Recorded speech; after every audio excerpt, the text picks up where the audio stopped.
Alright guys, this is it. Finally, Star Citizen Alpha 3.24 is out. It has been released. It is called Cargo Empires, and that's all it's going to be about, right? It's going to be about cargo and, of course, persistent hangars here. And here they say that it takes a lot to keep the United Empires at Earth moving, and behind every scale pilot here, medic, there is a courier hauling crucial supplies to distant reaches of the galaxy. Let me try to make this a little bit smaller here so we can see better. Here we go, just like that. Star Citizen Alpha 3.24 Cargo Empires introduce a wealth of updates that improve the life of the verse for those with vital cargo holders and citizens of all walks of life, including freight elevators, persistent hangars, and all new missions. We've featured a lot of these new features on the channel during all of those live streams, but let's have a little recap here of what this is about. First, you can make your home. Yes, that is the persistent hangars, right? And personalize and optimize your persistent hangars with equipment, weapon, armor, decoration, and more.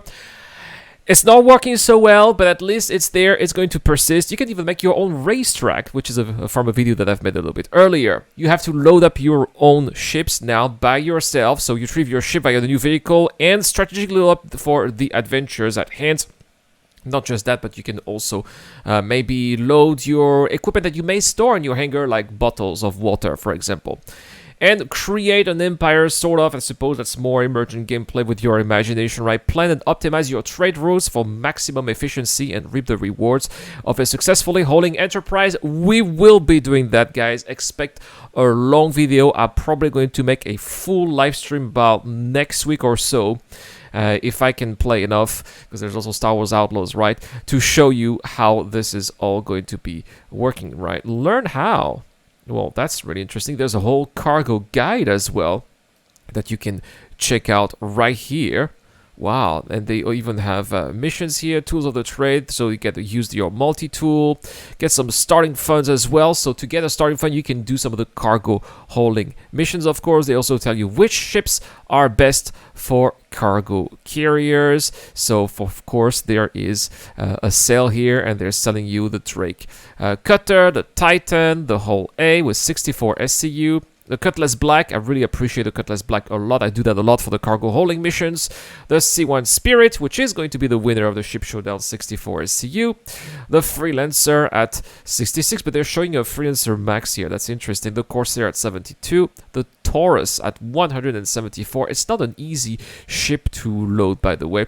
The Crusader Hercules at 696. Good luck here, filling 696 SCU all by yourself, right? So if you want to get some goods here or sell them, go to the TDDs, go to the various trade outposts, buy low, sell high, obviously, right? And this here is an interesting map of that's so cool here. Let's save the image. No, let's open in a new tab here, see if we can make it a bit closer. Look at that. This is basically here what they are telling us that we can buy and sell with various ships. That's so cool. But not just that, guys. There is also, well, a trailer. So let's have a look at the trailer for Cargo Empires. Bigger screen.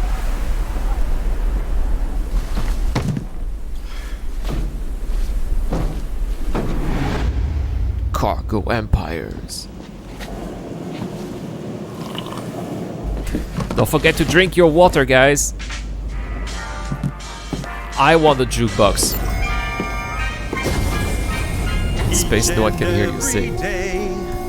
Boxes always pay, 'cause I'll take you to where the sun shines, loading you along with. I'm sorry, I prefer my own songs for my music channel. And who flies a raft, seriously? Packed up nice and tight, commerce feels so right, transporting you to where the stars shine. Oh yeah, the MPUV cargo, right? Yeah, that's how cargo holders feel like. Finally, the cargo updates here, right?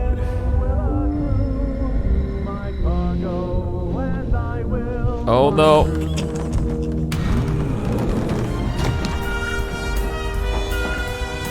Is that a bomb?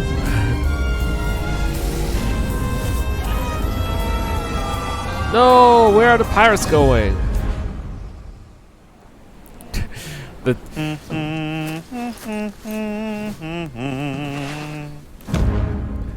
The team in charge of the cinematics have gone really crazy here with this one. Alright, that's awesome. That's awesome.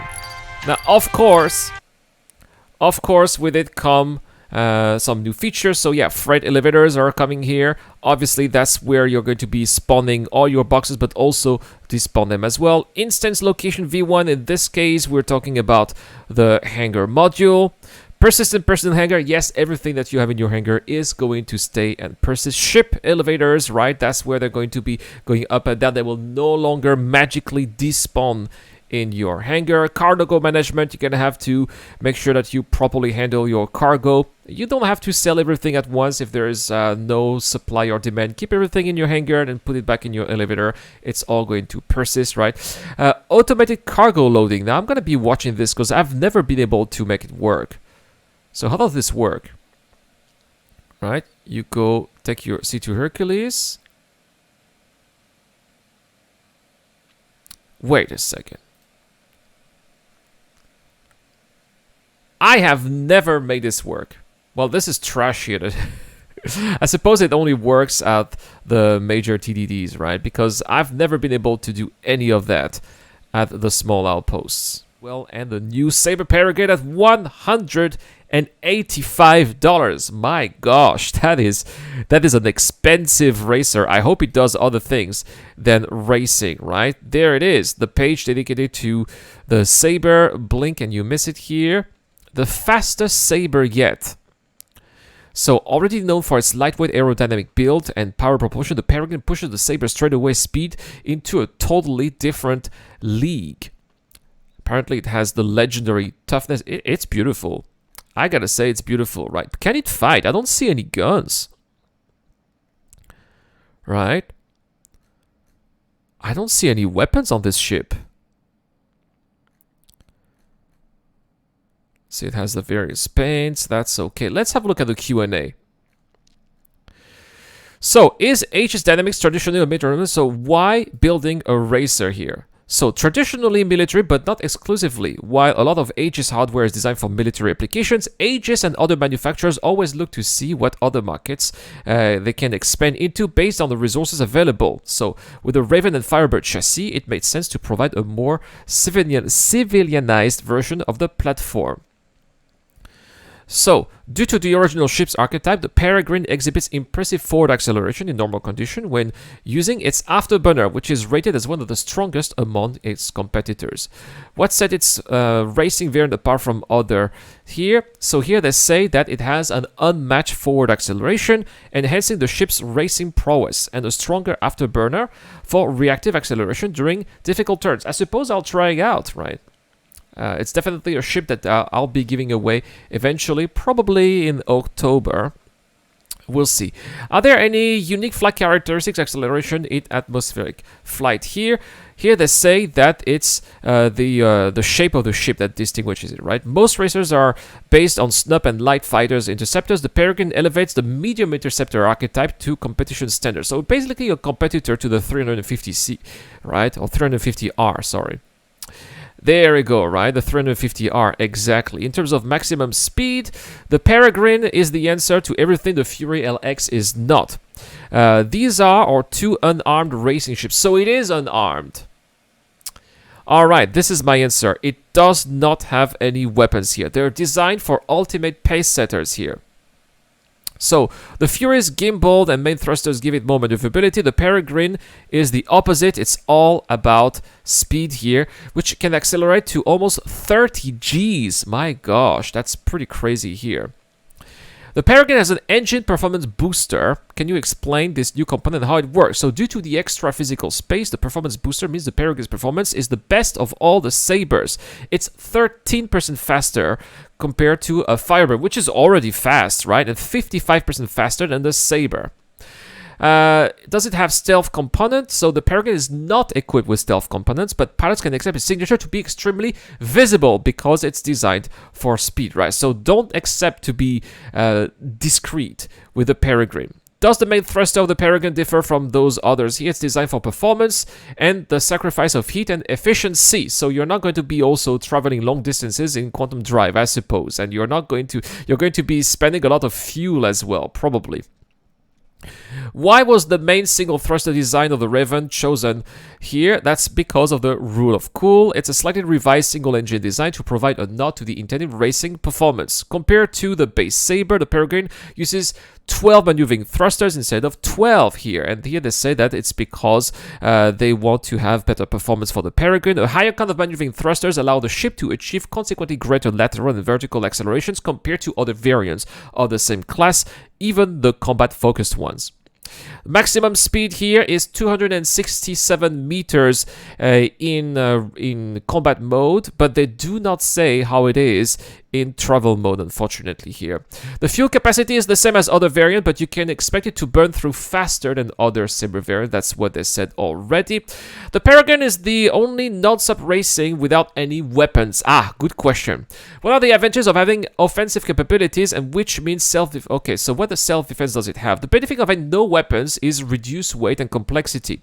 Like a modern racing car, this is a very easy way to make it faster, and it's lighter and more aerodynamic. From a design perspective, having no weapons removes the Peregrine from balanced discussions in PvP combat. Yeah, they're not going to be talking about that, right? So this ship is not intended to be used in combat and is expected to disengage and flee from any battles. The ship is equipped with countermeasures and 2 size 1 shields. Otherwise, the main defense is its speed, right? Because you're not going to be able to... fighters are not going to be able to catch this ship. That's as simple as that. Is there storage space? Yes, same as the Raven and the Firebird. So there we have it, guys. But $185, that is a lot of money. And you're going to have to buy this ship if you want to win some races. Anyway, that is all we had to say about Star Citizen Alpha 3.24. Don't forget to download it. It's available now. I will see you guys in the verse.